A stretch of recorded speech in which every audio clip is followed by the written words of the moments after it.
Hello. So this is a quick run through of an extract question for Of Mice and Men. This kind of strategy will apply to pretty much all of your extract questions. Remember, there's a big aim in the Of Mice and Men paper to get from 8 to 10 points in your 10-mark question, which is always the extract question. They will usually ask you a range of ideas, but for the most part, the question will be either what mood and atmosphere is created in the extract, or how a specific character speaks and behaves. Okay. Now, the way I want you to think about a speaks and behaves question is almost a bit like a what impressions question. You're telling me what the character says or does that gives you an impression about them. And just like a what impressions question in language, you are not to repeat your points. You need to make several different points and ideas as you go through.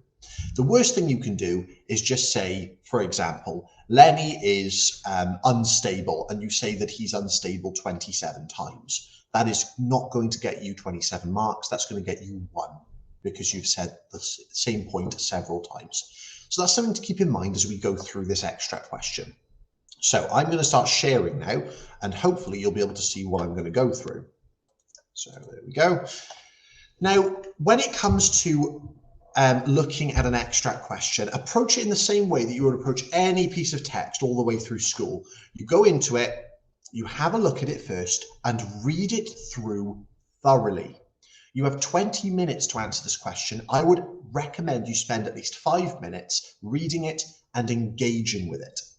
Now, the question in the exam, I haven't put it at the top here, but I'll put it in now. The question in the exam might be something like this. Look at the way Curly speaks and behaves here. What does it tell you, or what does it show you about his character? Now, this kind of question is quite a lucky one, really. I mean, mood and atmosphere is definitely more challenging. But here, all you need to do is look at the way he speaks and behaves, look at what he says, look at what he does, and how does that translate? Is there something that he is doing that you need to comment on? Is there something that he's doing that tells you something about him? So let's read through it together. Curly stepped over to Lenny like a terrier. Right. The eagle-eyed amongst you might recognize immediately like a terrier is a simile, but there's no use just writing down that's a simile, because what is it telling me? It's not telling me anything. You need to look at what that technique actually does. So when he's compared to a terrier, we know a terrier is like a dog. So we could say it represents how Curly is compared to a dog. And dogs being animals, and in some case wild animals, we could work that into our answer. This could suggest that Curly is feral and animalistic. Okay, that would be an excellent way of putting it. Okay, so notice how I have commented on the fact there's a simile. I've shown how it represents him to be. And I've used tentative words such as could. So this might mean this could mean this, because that is where your AO2 is coming from. What can you gather from what the text has said? Okay, so that's my first comment. Okay, so there's 1 point straight away already. What the hell are you laughing at? Now we could quite easily bring out here that Curly is a character who dislikes feeling belittled, because by here he's taking issue with the fact that he thinks he's being laughed at. Therefore, we could argue he has sensitivity towards his own masculinity. So as a man, he feels quite belittled when somebody laughs at him, and that'd be a brilliant point to put in. The same as you could draw out something to do with hell. The fact that he uses the word hell shows his aggression. He's not just saying, what are you laughing at? He's saying, what the hell are you laughing at? He is making it far more aggressive than it needs to be. But that tells you a lot about his character. Okay. Lenny looks blankly at him. Huh? Do we highlight anything to do with that? No.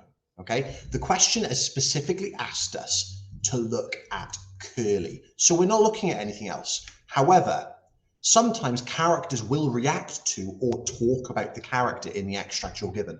And sometimes that reveals a lot about a character. So if Lenny had said here, huh, I'm quite scared of you, we might be able to pick that out and say, well, it's quite clear that Curly is a terrifying character because Lenny has said that he's scared of him. Okay, right. Then Curly's rage exploded. Right, easy, another point. Okay, if someone's rage explodes, it's not that they are a slow burner and they slowly built up to that. The fact that it uses the word exploded, okay, so the verb exploded, it demonstrates he has a short temper and can't control himself. Notice how the 3 points that I've made so far are all different. Sure, all the way through, I could compare and say that he's animalistic or feral, but it wouldn't get me any marks. What's going to get me those marks is looking at the points, looking what has been said, and analysing how that makes his character seem. Okay? Come on, you big bastard. Get up on your feet. No big son of a bitch is going to laugh at me. I'll show you who's yeller. Now, you might say here, great, there's the language there, so he's using expletives or he's using bad language. So he's using his expletives there, which is using swearing and language. And you could demonstrate that as him being aggressive or he lacks sense when he's angry. However, there are other things you could comment on, and don't ever just think that it's just the words you're looking at. Sometimes the punctuation is going to be very, very relevant. So if I highlight it up here, you might notice about some of the things that he says, he always ends his sentences in a full stop. There's no continuation. It is short and snappy. And this might tell us something a little bit about Curly. You might think, why would someone speak like that? Why would someone not elongate their sentences and instead just say it and mean it? And you could argue that he's straight to the point. You could argue that he's aggressive. Again, you wouldn't say aggressive again if you were going to talk about the expletives bit. That would be its own point entirely. He's aggressive, perhaps. You could argue that using those short stopped sentences suggests him losing control or looking for a fight. All of these ideas are relevant because you're saying this could mean this. You're not saying 100% Curly's looking for a fight here, but you say he might be. The way that he's speaking is short and sharp and to the point, okay? So already we have many comments that we could make. We've got one there, one there, one there, one there, and we've got the full stops to make. That means we have already got 5 points and we have 4 lines down, okay? This is the moment in the exam where you're thinking, I need to make as many points as I can to get the marks. This, I talked you through, this was taken longer. This won't take you longer than 5 minutes to go through. You're reading it, and anything that you can spot that might tell you something about Curly, you need to mention. Lenny looked helplessly at George, and then he got up and tried to retreat. Now, although this is about Lenny, as I mentioned earlier, you could make a comment on this, that the way that he's behaving is showing him to be quite a scary character. He's quite frightening. So it suggests Curly is frightening as Lenny is reacting poorly. Yeah? So you're still commenting on the fact that how it makes Curly seem, but it's about that character. You are focused on that character. This is what is telling us about him. Curly was balanced and poised, okay? Someone who's balanced and poised isn't someone who just fights every now and again. This is someone who fights a lot, okay? So it's clear that Curly is an experienced fighter as he readies himself. Yeah? This is analysis. It doesn't say there, Curly was balanced and poised because he's an experienced fighter. That AO2 is that extra bit you're putting in. What is the analysis here? What is he being described as? How does that make him seem? So again, we've already got another 2 points. He slashed at Lenny with his left and then smashed down on his nose with his right. And you might pick up here, that's sibilance. There's the use of that sibilance all the way through makes Curly seem a certain way. So using sibilance here demonstrates that Curly is sinister and aggressive. Again, if you've mentioned aggressive before, because there are multiple ways you can say it, but if you've mentioned aggressive before, don't mention it again. I'm putting it in there just in case you didn't mention it earlier. So using sibilance here demonstrates that Curly is sinister and aggressive, clearly using tactics that will overpower Lenny. Just think of that slashed, smashed, the use of those verbs. He is not just giving him a little tickle on the face, yeah? He is smashing at him, which demonstrates something about him. It tells us something about Curly. Lenny gave a cry of terror, blood welled from his nose. "George," he cried, "make him let me alone, George." He backed until he was against the wall and Curly followed, slugging him in the face. Now, Lenny's already on the ropes. He's already been smacked twice. Usually people would leave it there, but he is persisting. He is like a predator here. So Curly follows, suggesting he lacks mercy and appears like a predator. He's cornering his prey there. And notice the cry of terror. It shows that Lenny is the prey. He's going after him. So now I've got down to that point. Obviously, you understand the way that I was going through that. That is how you go through an extract question. But how do you answer it? So when you're making comments all the way through in the exam and you're writing above it what it means, maybe just a sentence or two, you're going to use that to form the basis of your analysis, okay? So the first one I've got here is my simile represents how Curly is compared to a dog. This could suggest that Curly is feral and animalistic. So if I was going to write my response, I might do something like this. So that was my comment. My response might look something like this. Firstly, Steinbeck. Notice the spelling of Steinbeck. Firstly, Steinbeck demonstrates that Curly is a feral and animalistic character when he uses the simile like a terrier to describe his approach to Lenny.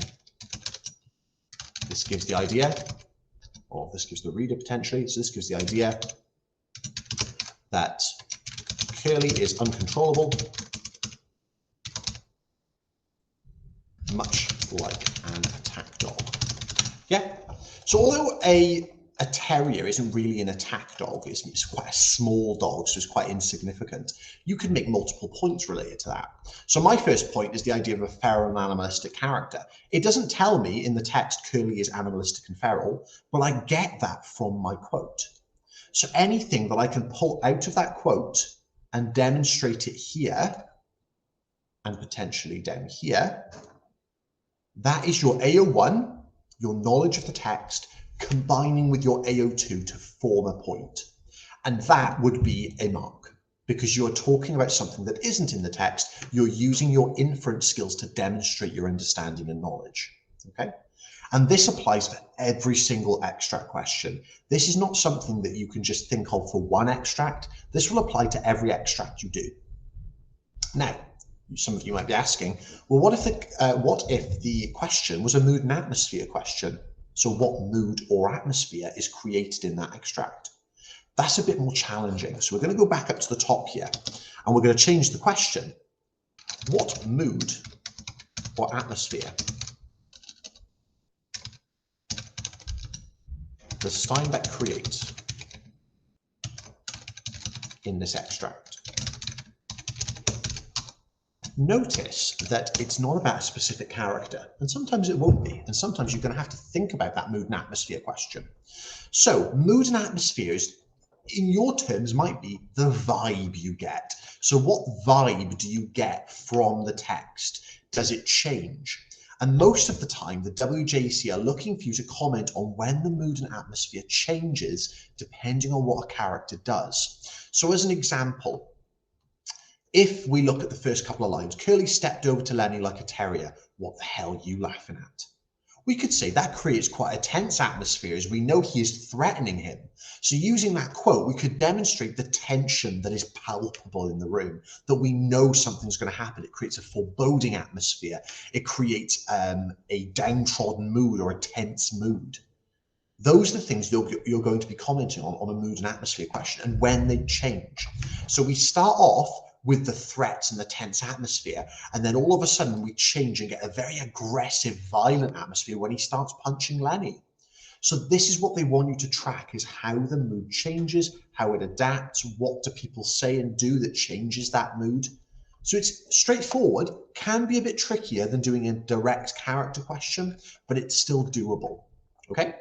So that is the lesson on extract questions and how to approach them.